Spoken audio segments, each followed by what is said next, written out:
इस वीडियो में हम श्वसन के बारे में चर्चा करने वाले हैं। ये क्लास 10th का एक बहुत ही इम्पोर्टेंट पॉइंट है और अक्सर सभी परीक्षाओं में ही पूछा जाता है। श्वसन से रिलेटेड आपको ऑब्जेक्टिव और सब्जेक्टिव दोनों ही प्रकार के क्वेश्चन पूछे जा सकते हैं। ठीक है, सबसे पहले हम चर्चा कर लेते हैं कि श्वसन क्या होता है। ठीक है, या श्वसन किसे कहते हैं, श्वसन की परिभाषा दीजिए, श्वसन पर टिप्पणी कीजिए या फिर श्वसन के बारे में आप हमें समझाइए, आप हमको बताएं। कुछ भी ऐसा क्वेश्चन रह सकता है। तो श्वसन क्या होता है, तो शरीर के बाहर से ऑक्सीजन ग्रहण करना। मैं लिख देता हूँ, आप पॉइंट बना के लिखो, ठीक है ना। तो सबसे पहला जो पॉइंट है जिस पर हम चर्चा करने वाले हैं वो है श्वसन। ठीक है, तो श्वसन क्या होता है, तो श्वसन होता है शरीर से बाहर से ऑक्सीजन ग्रहण करना, शरीर के बाहर से ऑक्सीजन ग्रहण करना। शरीर के बाहर से कहा, तो वायुमंडल से, तो वायुमंडल से ऑक्सीजन ग्रहण करना तथा कोशिकीय आवश्यकताओं के अनुसार, कोशिकीय आवश्यकताओं के अनुसार खाद्य स्रोतों के विघटन में उसका उपयोग श्वसन कहलाता है। ठीक है, तो बड़ा ही सिंपल सा, बड़ा ही छोटा सा, ठीक है, परिभाषा था क्या, मैं यहाँ लिख देता हूँ, आप लोग भी नोट कर लेना क्या। तो पहला बात कि शरीर के बाहर से, ठीक है, शरीर के बाहर से। आप ये जो शरीर के बाहर से वाला वर्ड लिखे हैं, इसके बदले आप लिख सकते हो वायुमंडल से। ठीक है, कहाँ से, वायुमंडल से। ठीक है, ये भी लिख सकते हो, ये भी लिख सकते हो, आपकी मर्जी, लेकिन दोनों एक ही लिखना। मैं कहूँगा वायुमंडल से ही लिखा। ठीक है, तो वायुमंडल से ऑक्सीजन ग्रहण करना। ठीक है, वायुमंडल से ऑक्सीजन ग्रहण करना तथा विभिन्न खाद्य स्रोतों के, ठीक है, विघटन में इसका जो उपयोग होता है वो श्वसन कहलाता है। ठीक है, तो ऑक्सीजन ग्रहण करना तथा विभिन्न कोशिकीय आवश्यकताओं के अनुसार, विभिन्न कोशिकीय आवश्यकताओं के अनुसार खाद्य स्रोतों के, ये स्रोतों ऐसे अब लिखो, विभिन्न स्रोत, खाद्य स्रोतों के विघटन में इसका उपयोग श्वसन कहलाता है। ठीक है, अब आपको मैंने श्वसन का परिभाषा लिख दिया। ठीक है, क्या आप वापस एक बार ध्यान से देख लोगे। मैटर क्या है ना कि आप जितनी बार सुनोगे उतनी जल्दी आपको याद होगा। ठीक है, तो आप ध्यान से सुनना। क्या लिखे हैं कि शरीर के बाहर से, चाहे वायुमंडल से, अब एक चीज लिखना, ऑक्सीजन ग्रहण करना। मेन चीज तो ये वाला है कि ऑक्सीजन ग्रहण करना तथा विभिन्न कोशिकीय आवश्यकताओं के अनुसार खाद्य स्रोतों के विघटन में जिसका उपयोग होता है, ये श्वसन कहलाता है। ठीक है, आपको पता होगा हम लोग भोजन करते हैं और भोजन के पाचन के लिए भी ऑक्सीजन आवश्यक होता है। तो ये जो श्वसन है ना, ये एक जटिल रासायनिक प्रक्रिया है। श्वसन क्या है, श्वसन एक जटिल रासायनिक प्रक्रिया है। ठीक है, आप ये याद रखना कि श्वसन एक जटिल रासायनिक प्रक्रिया है और यह जो श्वसन है ये साधारणतः माइटोकॉन्ड्रिया में होता है। श्वसन माइटोकॉन्ड्रिया में संपन्न होता है, फिर माइटोकॉन्ड्रिया में होता है। ठीक है, ये नहीं देना, माइटोकॉन्ड्रिया में होता है। ठीक है, और श्वसन होने के बाद, श्वसन मतलब मनुष्य करता है, तो श्वसन के साथ क्या होता है, तो श्वसन के बाद ना, इस प्रक्रिया होने के बाद इसमें ऊर्जा मुक्त होता है। ठीक है, ऊर्जा मुक्त होता है ऐसा। तो हमने श्वसन के बारे में जो बेसिक नॉलेज था वो आपको दिया कि श्वसन होता क्या, शरीर ऑक्सीजन ग्रहण कर विभिन्न कोशिकीय आवश्यकताओं के अनुसार खाद्य स्रोतों को तोड़ने में जो उपयोग होता है वो श्वसन कहलाता है। और खाद्य स्रोतों का विघटन होता है, इसलिए इसको हम क्या बोले, यह एक रासायनिक प्रक्रिया है। साथ ही आप एक चीज और याद रखना कि रासायनिक प्रक्रिया जो है, जो भी खाद्य पदार्थ हम लोग खाते हैं जब हम लोग सांस लेते हैं तो वो सारे जो खाद्य पदार्थ है उसका ऑक्सीकरण होता है, ठीक है। तो अगर आपसे ऑब्जेक्टिव में क्वेश्चन पूछे कि श्वसन कैसे अभिक्रिया है, तो आप उसको ऑक्सीकरण या कैसे, चलो एक और चीज लिख लेते हैं हम यहाँ पर कि ये जो श्वसन है ये ऑक्सीकरण, ठीक है। ऑक्सीकरण या फिर ऑक्सीकरण का एक और नाम था उपचयन अभिक्रिया है, ठीक है। उपचयन अभिक्रिया, उपचयन अभिक्रिया ऐसा, ठीक है। श्वसन कैसे अभिक्रिया, तो ऑक्सीकरण उपचयन अभिक्रिया भी एक जटिल रासायनिक प्रक्रिया। आप सांस लेना और श्वसन को एक ही चीज नहीं समझ लीजिए। श्वसन जो होता है वो अलग होता है, सांस लेना अलग होता है। सांस लेना मतलब सिर्फ ऑक्सीजन ग्रहण करना और कार्बन डाइऑक्साइड गैस छोड़ना, बस इस प्रक्रिया को हम सांस लेना कहते हैं।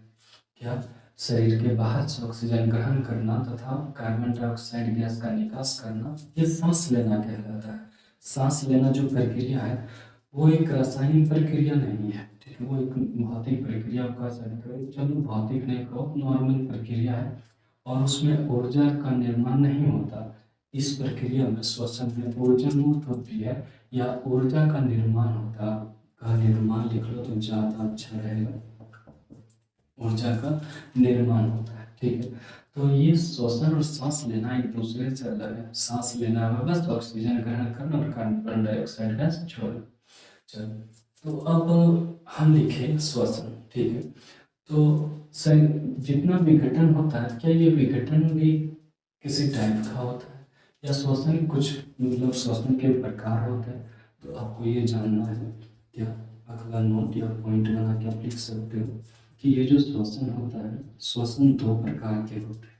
श्वसन दो प्रकार के होते हैं, श्वसन दो प्रकार के होते हैं, ठीक है। पहला जो श्वसन होता है उसको हम लोग वायवीय श्वसन कहते हैं। तो कौन सा श्वसन, वायवीय श्वसन। पहला श्वसन जो है वो वायवीय श्वसन कहता है और इस श्वसन को ना ऑक्सी श्वसन के नाम से भी जाना जाता है। कौन सा श्वसन, ऑक्सी श्वसन के नाम से भी जाना जाता है। और जो दूसरा श्वसन का प्रकार है वो है अवायवीय श्वसन। कौन सा श्वसन, अवायवीय श्वसन, ठीक है। अवायवीय श्वसन को अनॉक्सी श्वसन के नाम से भी जाना जाता है, ठीक है।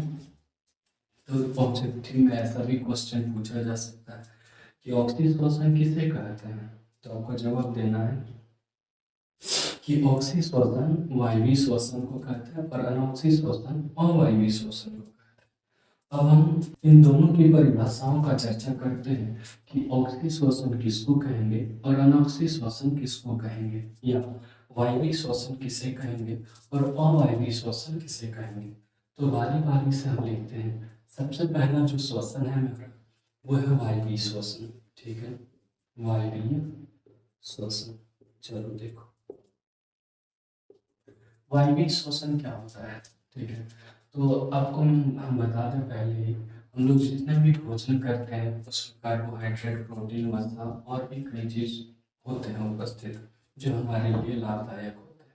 तो जिसमें से कार्बोहाइड्रेट जो होता है जब हम उसका पाचन करते हैं तो उससे ग्लूकोज का निर्माण होता है और ग्लूकोज का सूत्र क्या होता है, ठीक है। तो आप ग्लूकोज का सूत्र भी याद रखोगे, आपसे ऑब्जेक्टिव में पूछा जा सकता है। तो ग्लूकोज का सूत्र होता है C6H12O6, ठीक है। ग्लूकोज का सूत्र C6H12O6। तो इसमें ना कार्बन का कितना अणु है, 6 अणु है। कार्बन इसमें 6 ठो है, ठीक है। तो जो पाचन की पहली प्रक्रिया होती है अपघटन जब होता है तो ये जो कार्बन है 6 अणु में से ये कार्बन जो है 3 परमाणु वाला अणु में टूट जाता है। इसमें 3 परमाणु वाले अणुओं में ये टूट जाता है और ये 3 कार्बन परमाणु वाला जो कार्बन होता है तो इसको हम पायरुवेट बोलते हैं। क्या बोलते हैं, पायरुवेट, ठीक है। तो आप नाम याद रखना पायरुवेट। अब मैं अगर यहाँ लिखता तो पता नहीं, पहले हो सकता है आपको समझ में नहीं आता तो मैंने पहले ही बता दिया कि पायरुवेट क्या है, एक ग्लूकोज का ही रूप है, बस इसमें 6 कार्बन होता है और पायरुवेट जो होता है उसमें 3 कार्बन के परमाणु उपस्थित होते हैं, ठीक है। तो वायवीय श्वसन क्या होता है, तो वायवीय श्वसन में ध्यान दोगे तो ये जो पायरुवेट होता है, ठीक है, उसी का विखंडन होता है। तो ऐसे लिखते हैं, देखो, माइटोकॉन्ड्रिया में ऑक्सीजन की उपस्थिति में ऑक्सीजन की उपस्थिति में ऑक्सीजन की उपस्थिति में पायरुवेट के विखंडन के बाद पायरुवेट के विखंडन के बाद उत्पाद के रूप में, ये वर्ड भी आप लिख सकते हो, उत्पाद के रूप में कार्बन डाइऑक्साइड, जल तथा ऊर्जा का निर्माण होता है, या फिर ऊर्जा बनती है, ठीक है, ऊर्जा का निर्माण होता है या फिर निर्माण होना वायवीय श्वसन कहलाता है, वायवीय श्वसन कहलाता है, ठीक है। अब गौर करना, आप इस लैंग्वेज को चेंज भी कर सकते हो क्या, यहाँ पर कि माइटोकॉन्ड्रिया में ऑक्सीजन की उपस्थिति में, ऑक्सीजन के बदले आप वायु शब्द का भी प्रयोग कर सकते हो, ऑक्सीजन या फिर वायु। तो वायु की उपस्थिति में, चाहे ऑक्सीजन की उपस्थिति में, जो पायरुवेट का विखंडन होता है, तो विखंडन के बाद आप यहाँ तो इन वर्ड आप लिख सकते हो, उत्पाद के रूप में कार्बन डाइऑक्साइड, जल तथा ऊर्जा का निर्माण होता है। यह प्रक्रिया वायवीय श्वसन कहलाती है, या फिर ये लिखो, ऊर्जा का निर्माण होना वायवीय श्वसन कहलाता है, ठीक। ये रहा वायवीय श्वसन। और अब ये जो दूसरा टाइप था वो क्या था, अवायवीय श्वसन, अवायवीय श्वसन, ठीक है। तो अब हम जानने का प्रयास करेंगे कि अवायवीय श्वसन क्या होता है, ठीक है। तो पहले हमने सीखा वायवीय श्वसन, और अब हमको जानना है अवायवीय श्वसन क्या होता है, ठीक है। तो अवायवीय श्वसन लिखेंगे ऐसे, ये प्रक्रिया माइटोकॉन्ड्रिया में होता है और ये कोशिका द्रव्य में होता है। तो ऐसे लिखा कि कोशिका द्रव्य में वायु लिखो या ऑक्सीजन लिखो, दोनों आपकी मर्जी, ठीक है। एक ही चीज लिखो, वायु या ऑक्सीजन की अनुपस्थिति में, वायु या ऑक्सीजन की अनुपस्थिति में पायरुवेट का विखंडन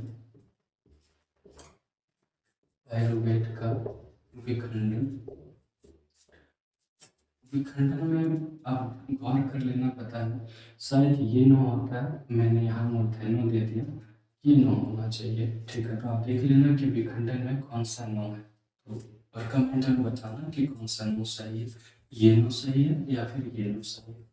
तो ऑक्सीजन की अनुपस्थिति में पायरुवेट का विखंडन इथेनॉल, ठीक है, तथा कार्बन डाइऑक्साइड में हो जाता है। कार्बन डाइऑक्साइड में होना अवायवीय श्वसन कहलाता है, अवायवीय श्वसन कहलाता है, ठीक है। तो अब परिभाषा हमने लिख दिया दोनों का, आपको देखना विखंडन में मैं आपके ऊपर छोड़ता हूँ, देखना कौन सा नो सही है, ये नो या फिर ये नो, ठीक। तो वायवीय श्वसन और अवायवीय श्वसन आपके सामने है, आप ध्यान से देखोगे तो इन दोनों में आपको कुछ खास अंतर दिखेंगे, आप खुद से अंतर लिखने का प्रयास करना, नहीं तो मैं अभी कुछ देर में अंतर बताने वाला हूँ। आप वीडियो में बने रहो, और चैनल को सब्सक्राइब नहीं किया तो चैनल को सब्सक्राइब जरूर कर लेना है, और बेल बटन को ऑल पर सेट करना, ताकि मैं अगली जो वीडियो डालूँ उसका नोटिफिकेशन आपको मिल सके, ठीक है। तो देख लो, वायवीय श्वसन क्या है ना, माइटोकॉन्ड्रिया में होता है, वायु की उपस्थिति में होता है, और इसमें पायरुवेट का विखंडन होने के बाद यहाँ आप लिख सकते हो, उत्पाद के रूप में कार्बन डाइऑक्साइड गैस, जल और ऊर्जा का निर्माण होता है। और अवायवीय श्वसन क्या होता है, इसमें यह प्रक्रिया कोशिका द्रव्य में होता है, ऑक्सीजन की अनुपस्थिति में होता है, पायरुवेट के विखंडन के बाद एथेनॉल और कार्बन डाइऑक्साइड गैस बनता है। तो ये कुछ अंतर है इसमें, मैं आपको एक लिस्ट बना के दे देता हूँ, आप जरूर से जरूर याद रखो, आपकी परीक्षाओं में यह पूछा भी जाता है कि वायवीय श्वसन और अवायवीय श्वसन में क्या अंतर है। तो अब हम आपको वायवीय श्वसन और अवायवीय श्वसन के बीच अंतर स्पष्ट करके बताता है, या फिर इन दोनों के बीच अंतर लिख के बताता है। आप अगर परिभाषा को ध्यान से सुनोगे तो आप अंतर खुद से भी लिख सकते हो। चलिए मैं आपको फिर भी थोड़ा सा आपके सामने एक लिस्ट लिख देता हूँ। आपको अगर ये क्वेश्चन पूछा जाए कि वायवीय श्वसन और अवायवीय श्वसन के बीच क्या अंतर है, या फिर अंतर स्पष्ट कीजिए, तो आप ऐसे करके आप अपना आंसर लिखना, तो आपका आंसर ज़्यादा अच्छा होगा। ठीक है, क्या लिखोगे कि वायवीय श्वसन और अवायवीय श्वसन। ठीक है, श्वसन लिखना भूल गया मैं। वायवीय श्वसन और अवायवीय श्वसन के बीच के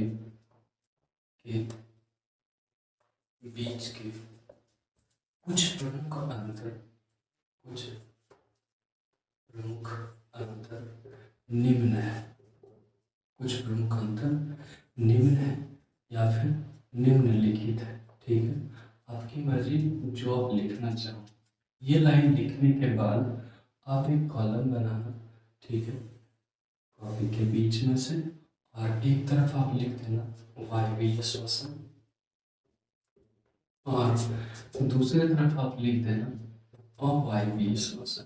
ठीक है, अब आपको हमने परिभाषा में ही बहुत सारी बातें बता दी जिसके बेसिस पर आप अंतर को आराम से लिख सकते हो। जैसे सबसे पहले हमने आपको परिभाषा में ही बताया कि वायवीय श्वसन जो होता है वो ऑक्सीजन की उपस्थिति में होता है। पहला अंतर आप ये लिखोगे कि वायवीय श्वसन ऑक्सीजन की। ठीक है, आपको हमने एक और बात बोला कि ऑक्सीजन लिखो या फिर वायु लिखो, वायु की उपस्थिति में होता है, पहला चीज।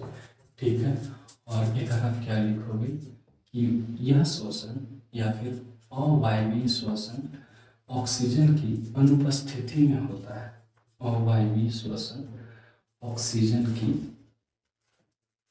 ऑक्सीजन लिखो या फिर वायु लिखो, वायु की अनुपस्थिति में होता है। ठीक है, अनुपस्थिति में होता है, ऐसा पहला चीज हमने ये लिखा था। उसके बाद अब परिभाषा याद करोगे तो हमने लिखा था कि माइटोकॉन्ड्रिया में पाइरूवेट का विखंडन किसमें कार्बन डाइऑक्साइड गैस, जल और ऊर्जा में होता है, और वो होता था वायवीय श्वसन। ठीक है, तो आप इसमें लिखोगे कि इस श्वसन में, चाहे वायवीय श्वसन, आपकी मर्जी, आप जो लिख सकते हो इस श्वसन में, या फिर आप इस प्रक्रिया में भी लिख सकते हो। ठीक है, इस प्रक्रिया में उत्पाद के रूप में क्या क्या बनता है, तो कार्बन डाइऑक्साइड गैस बनता है, जल बनता है। ठीक है, और ऊर्जा का निर्माण होता है। ठीक है, ये रहा दूसरा चीज। और इसमें क्या क्या बना था, आप लिखोगे कि अवायवीय श्वसन में या फिर इस प्रक्रिया में, आपकी मर्जी जो आप लिख सकते हो, इस प्रक्रिया में उत्पाद के रूप में क्या क्या बना था, एथेनॉल, कार्बन डाइऑक्साइड गैस का निर्माण होता है।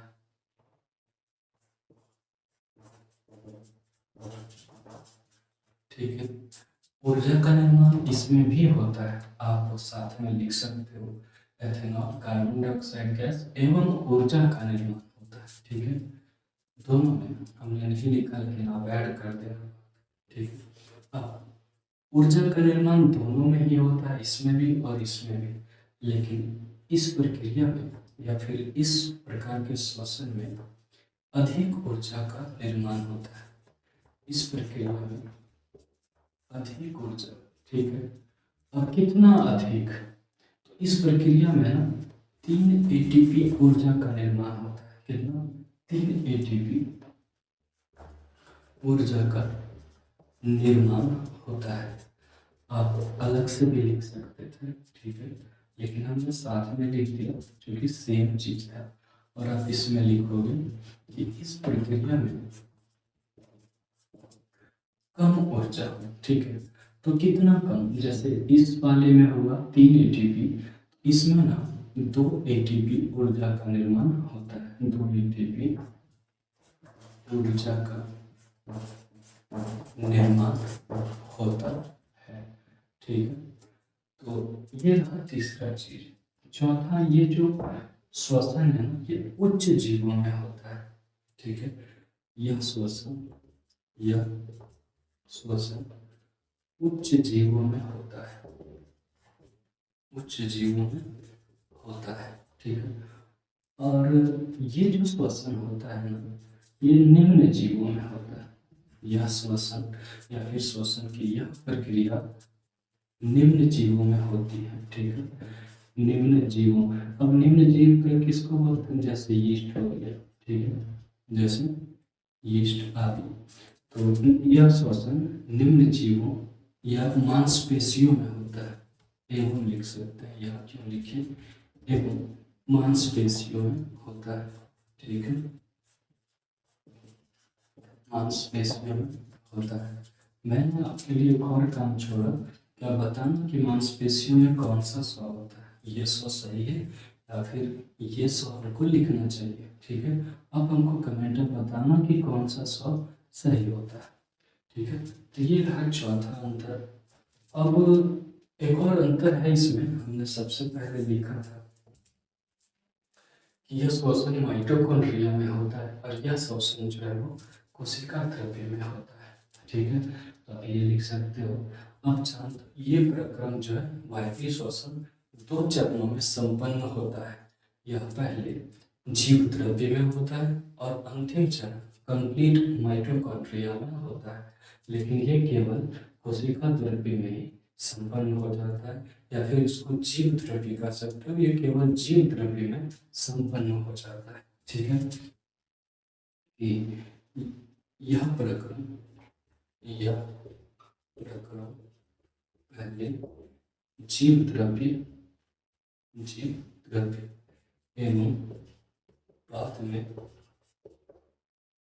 या फिर अंतिम चरण, यह प्रक्रम पहले जीव द्रव्य एवं बाद में माइटोकॉन्ड्रिया में संपन्न होता है, माइटोकॉन्ड्रिया में संपन्न होता है, ठीक है। और यह केवल जीव द्रव्य में यह प्रक्रिया अवायवीय श्वसन, जो मन करेगा यह लिखो, चाहे अवायवीय श्वसन केवल जीव द्रव्य में ही संपन्न हो जाता है,